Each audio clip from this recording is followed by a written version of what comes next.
Hello, I'm R.A. Spratt. I write and perform this podcast. If you'd like to support the show, I'm a children's author, so you can buy a book by me, or you can buy me a coffee by going to buymeacoffee.com/storiesRASpratt. It's an easy way to make a small thank you gift to the show so I can keep kicking this can down the road. The podcast directory you're using right now should have a link to my Buy Me a Coffee page in the show notes, or you can type it into your browser. That's buymeacoffee.com/storiesRASpratt. All contributions are gratefully appreciated.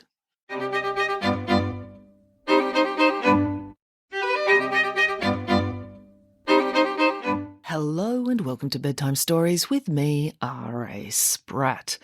Well, it's a gorgeous winter's day here in Barrel, very blue, a little bit nippy. I've been busy with work as ever. I've gotten back to recording my other podcast, Real Stories with Random Writers, that I do with my author bestie, Jackie Harvey. So the first episode of Season 3 has just premiered this week. So if you want to check that out, please do. It's not so much for kids, that one. You know, there's nothing inappropriate in it, but that's just like authors talking about our author lives. So if you're interested in that, or your parents might be interested in that, please check it out.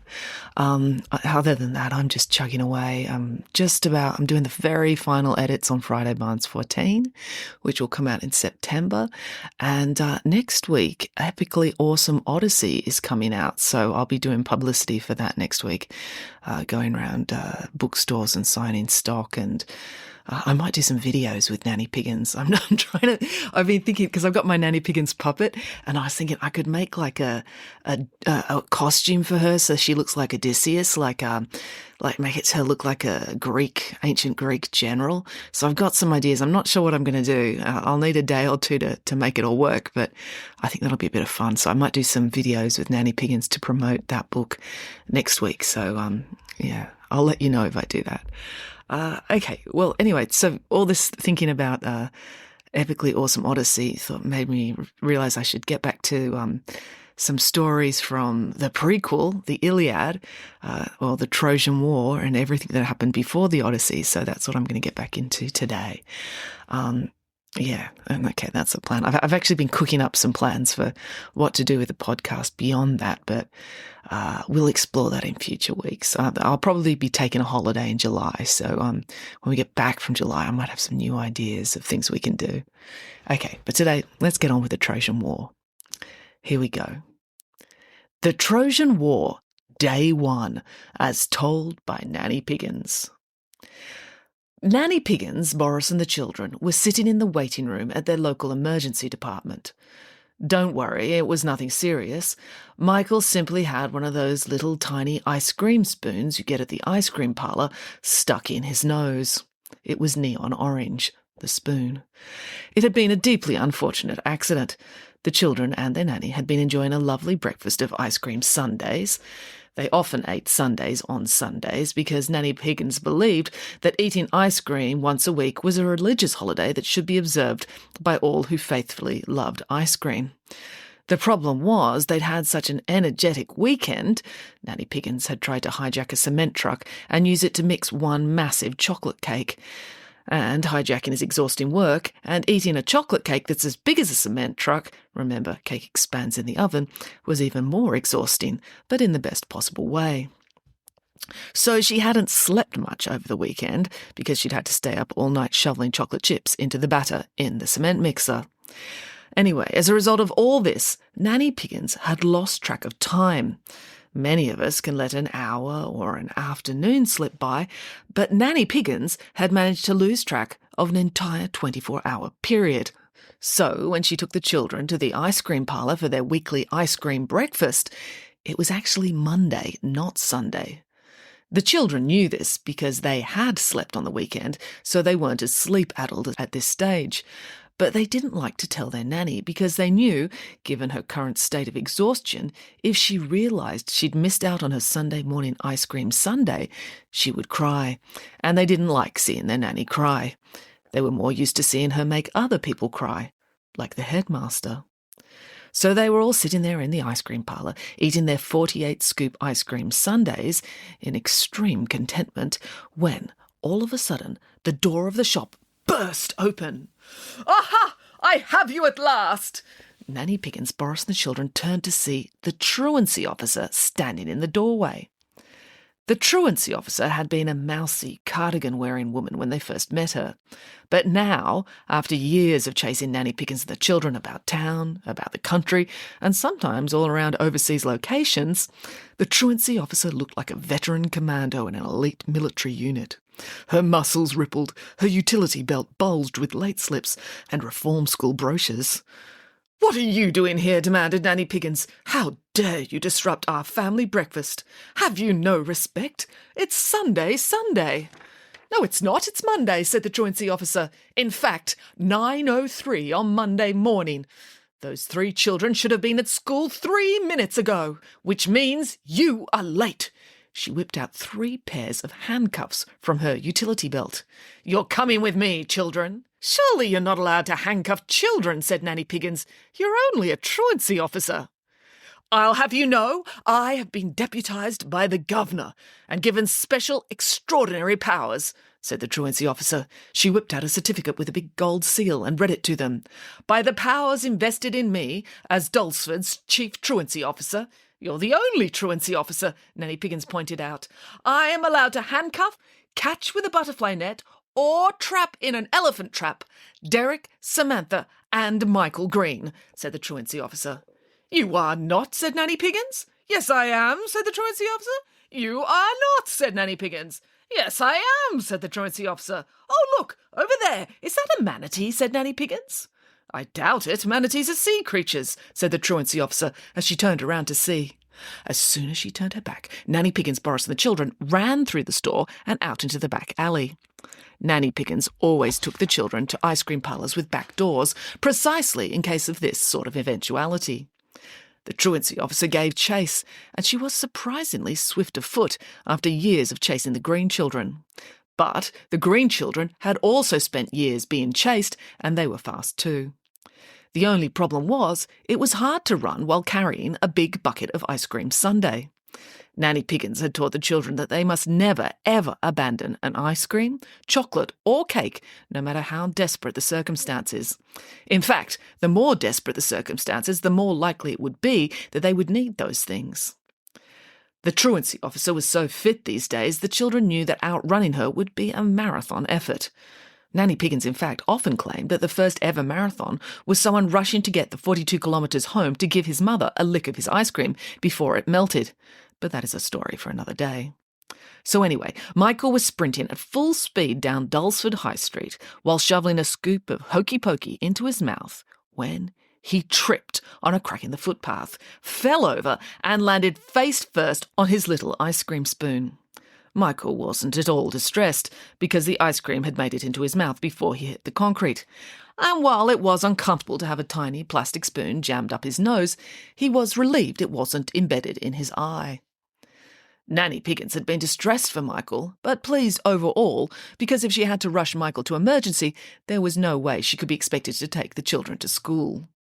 And the truancy officer didn't have time to take them herself because when a public servant causes a facial injury to a child, there are so many forms that have to be filled out that she wouldn't have time to deal with any actual truancy for 2 weeks now. And that is how Nanny Piggins, Boris and the children came to be whiling away the rest of the morning at the emergency waiting room. Nanny Piggins loved the emergency waiting room. It was always so dramatic. In fact, if their television ever broke down and they were unable to watch her favourite soap opera, The Young and the Irritable, she would often bring the children down to the emergency room. There was less face slapping and less pool cleaners, but apart from that, there was a lot of drama there. Sadly, the television in the emergency room wasn't working. Nanny Piggins had thrown a potted plant at it last time they were there because the nurses had lost the remote control and it was tuned to a sports channel. "So what are we going to do to amuse ourselves, children?" asked Nanny Piggins. "The medical staff will insist on treating all the heart patients and people who are bleeding first, and they don't like it when I use their medical equipment to bake everyone cupcakes." It had taken the hospital staff days to get the batter out of the MRI machine after Nanny Piggins' last visit. Well, why don't you tell us a story, suggested Derek. You've been telling us the story of the Trojan War. You just got up to the bit where the Greeks had landed at the wrong place, sacked Achilles as admiral. They were just about to land on the beach again. Oh, that is a good bit, said Nanny Piggins. All right, I'll do that. I'll tell you the story of the first day of the Trojan War. Quick, Samantha, run to the vending machine and get all the chocolate bars. Except the cherry ripe. No one likes those. The fruit to chocolate ratio is all wrong. And you lot, Nanny Piggins stood up and addressed the rest of the sick and injured people in the waiting room. Move closer. You're going to want to hear this. There's nothing like a story of death and destruction to take your mind off your own troubles. So everyone shuffled in closer. Samantha brought back dozens of chocolate bars to share, and Nanny Piggins began her tale. Before I begin, you have to understand that no one in any stage of history has ever liked fighting wars, said Nanny Piggins. What, not even soldiers? Asked Michael. Oh, especially not soldiers, said Nanny Piggins, because they know how it goes. Having people try to kill you is not pleasant at all. Even the generals hate it, because getting killed is bad enough. But the generals have to listen to the men complain about getting killed, and that is wearisome too. So, on the whole, even soldiers and generals do try to avoid war, which is why they only go to war when something really serious happens. And the whole reason for the Trojan War was very silly. Paris, thinking he was entitled to steal a king's wife just because he judged a beauty competition, was not at all sensible. So no one wanted to start a war over something that ridiculous. And it's for exactly this reason that before any battle began in the ancient story days, that it was traditional to hold talks to see if the two sides could settle their differences without anyone getting hurt. So, as the Greek armada of 1,000 ships carrying 50,000 soldiers sailed up to the coast of Troy, Odysseus and Menelaus went ashore in a little rowboat to negotiate with the Trojan negotiator, Prince Antenor.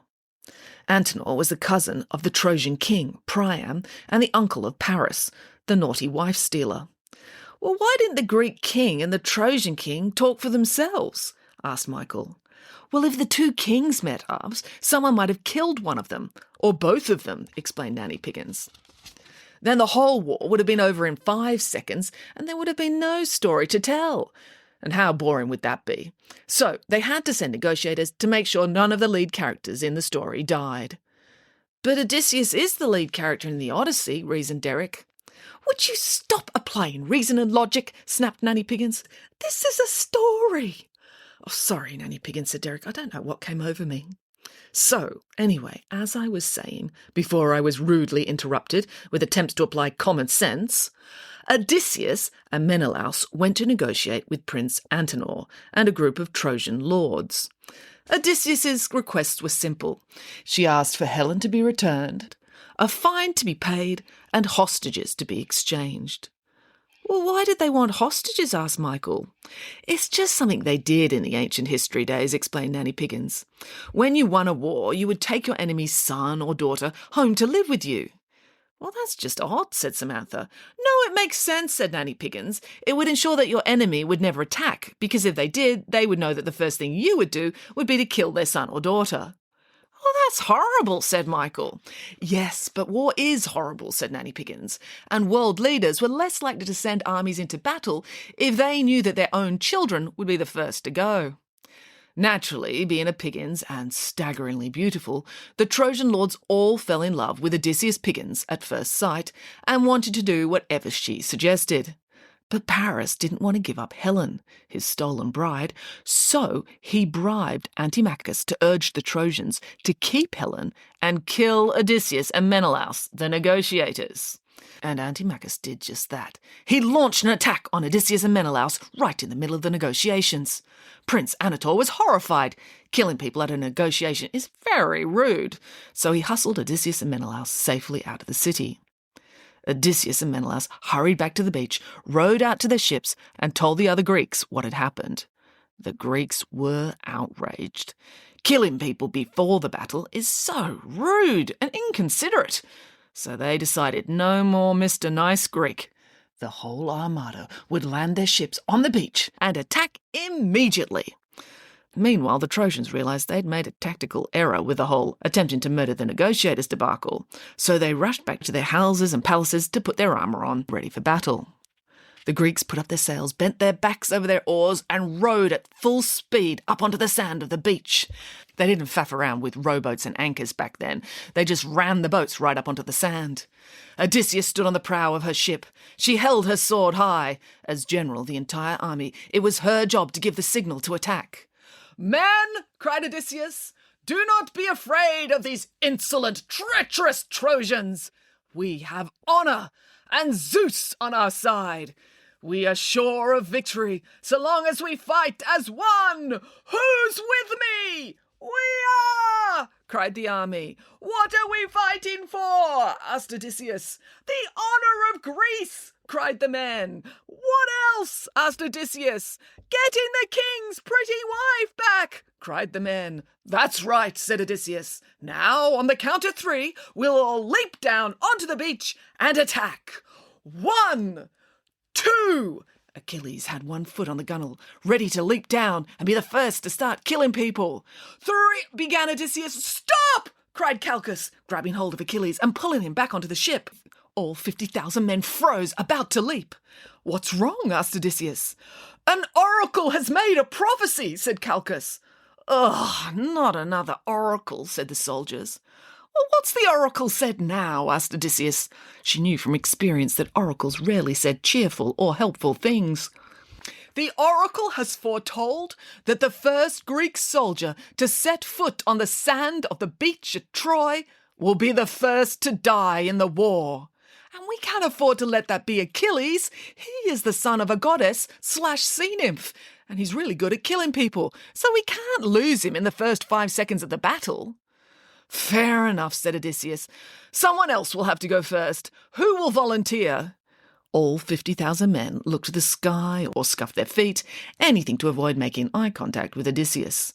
They liked being soldiers, and they knew there was a chance of dying, but they didn't want to guarantee that they'd die in the next 10 seconds. "Come on," said Odysseus. "What about the honour of Greece?" "You do it then," called a soldier. "Who said that?" demanded Odysseus. "If you believe in the honour of Greece so much, you do it," called another soldier. "But I'm the general," said Odysseus. "I'm important too." Just then Protesilaus stepped forward. He was a super brave soldier, and he was looking forward to the fight. "Odysseus, it should be you. To go first is a great honour, because to die in glory is to live forever on the lips of men." Odysseus rolled her eyes. "Fine, I'll do it," she said. Odysseus climbed up on the gunwale and looked down at the sand. It was a bit of a drop, over 1 metre, so apart from dying, she was worried she could sprain her ankle. "Come on, boss," said Eurylochus, Odysseus' second in command.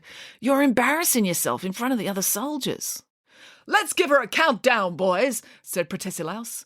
Odysseus glared at him. "On the count of 3. 1, 2, 3... Odysseus threw her sword and shield down ahead of her and jumped off the side of the ship. Protesilaus felt bad about bullying Odysseus into it and jumped straight after her. But, as we know, Odysseus was cunning. "Oh, what did she do this time?" asked Samantha. Well, Odysseus landed on her shield. Her feet didn't touch the sand. So Protesilaus landed on the sand first. He didn't even realise. As soon as he stood up, he was too busy concentrating on the Trojan army running towards him. "Did he survive?" asked Derek. "Well, Protesilaus was a mighty soldier," said Nanny Piggins. "He knocked down many men, until Hector himself, the bravest of Priam's sons, bopped him on the head, thereby fulfilling the prophecy." "Oh, that's so sad," said Boris. Meanwhile, the battle raged on. 50,000 Greek soldiers attacked the entire Trojan army. There were noogies, wet willies, wedgies, charley horses, and dead legs flying back and forth. It was a brutal battle. The Trojans even had one soldier, Cycnus, who had been made unwoundable by the gods, which meant it was impossible to slash or stab him. And he loved telling people this as he beat them up. But as we know, Achilles was very talented at killing people. When swords and knives wouldn't work, he improvised and strangled Cycnus with the chin strap of his own helmet. When they saw their invincible soldier die, this totally freaked out the Trojans, so they ran back to the city and slammed the doors shut behind them. And that was the end of the first day of the Trojan War, said Nanny Piggins. Oh, Odysseus could be a bit of a rotter herself, couldn't she? Said Samantha. Well, Odysseus would be the one to win the Trojan War 10 years later, said Nanny Piggins. So it is a good job she didn't die on the first minute of the first day, or the war would never have ended, and they'd still be fighting it now, 3,000 years later. Green, Michael Green, said a doctor. That's us, said Nanny Piggins. Oh, I don't need the doctor anymore, said Michael. Nanny Piggins looked at him and realised there was no neon orange spoon sticking out of his nostril anymore. Goodness me, you haven't inhaled the little plastic spoon into your lungs, have you? No, I sneezed and it shot out, said Michael. Look, it's embedded in the notice board on the wall now. They all looked across at the notice board where a ukulele for sale sign had been pierced by the bright orange plastic spoon. So it is. Well done, good shot, said Nanny Piggins. Well, what a lovely morning we've had. I suppose we should go to school now, said Derek. Heaven forbid, said Nanny Piggins. We're in a hospital, and hospitals are full of disease. It would be irresponsible to go straight from a hospital to a school. Then what are we going to do? Asked Samantha. We need vitamins to build up our immune system, said Nanny Piggins. Did you have anything in mind? Asked Derek suspiciously. Well, I don't know if you noticed this morning at the ice cream parlour, but the shopkeeper has started making sorbet. Lemon, orange and lime sorbet. They're all citrus fruit, said Michael. Indeed, said Nanny Piggins.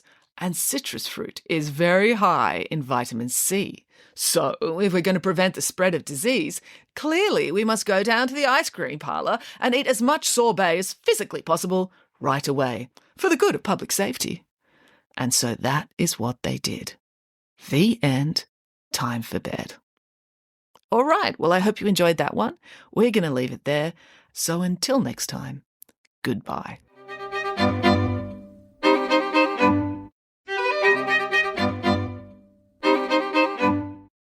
Hello, it's me again.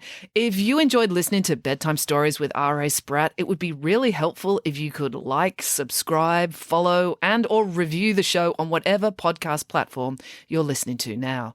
Every little one of those digital affirmations helps, and the bigger this podcast gets, the more I can justify procrastinating from my real job to keep bringing these stories to you. Thank you.